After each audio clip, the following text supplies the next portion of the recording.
Assumptions about health and fitness are mistaken. What if so much of what you are doing is to be strong and flexible is hurting your health in the long run? This woman's strength is truly bone deep. She doesn't need muscle strength to carry these rocks, because naturally aligned bones are doing the work. If this man were to carry rocks on his head, he would have to use straining muscles to do this, since he can't rely on aligned bones to help him. His strength is superficial and temporary, and will last only as long as he continues to work at it, over and over again.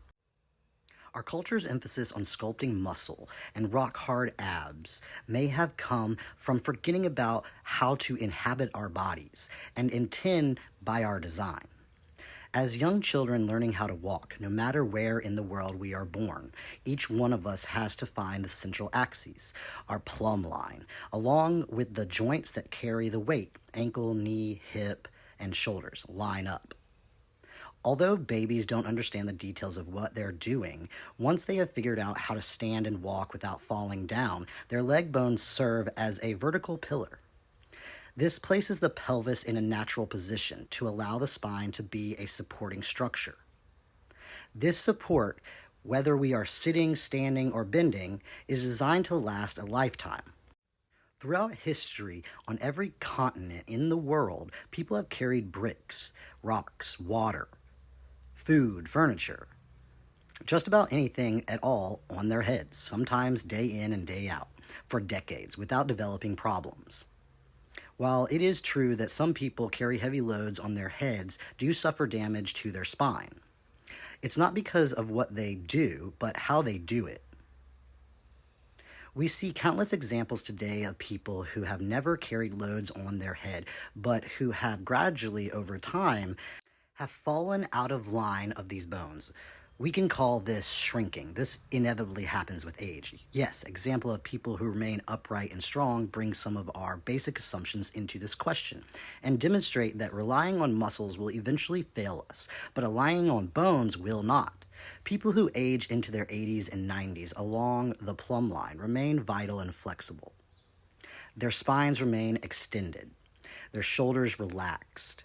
They have an easy grace and lightness in their step, and free movement and flexibility in the joints. People who age this way remain physically active, long after many of their contemporaries have retired into rocking chairs. Compare these images those of children today, whose computer and TV-driven lifestyle set them on an early course of collapsing.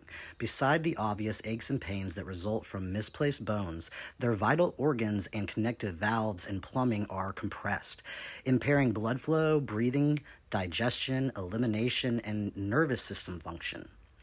Just how much of this part plays a condition in determining their future health and the development of many modern diseases that have become an epidemic. No one really knows because of our current beliefs about alignment and good posture are thoroughly misunderstood. Certainly, if we had parts of our car engine so out of whack, we wouldn't be surprised if our car broke down. The fact that this is not being addressed by anyone today, especially within the fitness industry, represents one of the biggest blind spots in our thinking of what contributes to overall health and true fitness. The human body is governed by the same laws of nature that applies to physics and engineering. An architect designs a house with vertical pillars that are essential to support the weight of the physical structure. It's not difficult to imagine the stress placed on a house when its foundation's posts are not absolutely vertical.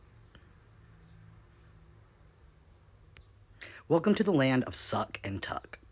Whereas an entire culture, we are taught to tuck in the butt, suck in the belly, lift up the chest, and draw the shoulders back. This, we are taught, is the proper way to stand up straight. But is it in order to stand this way? We must contract many muscles to keep ourselves up.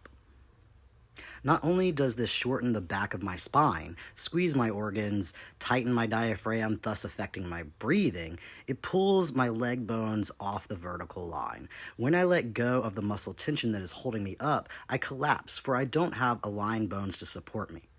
In both cases, whether we are collapsed or pulled up, our leg bones are not vertical.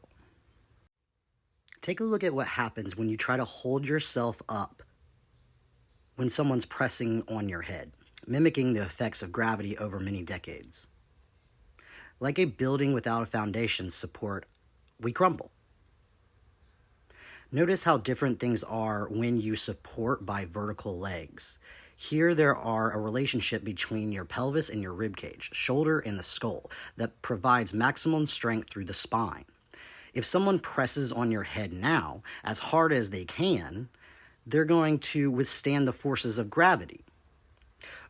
Or rather, stand with gravity, not as a victim, but as a partner in the natural living.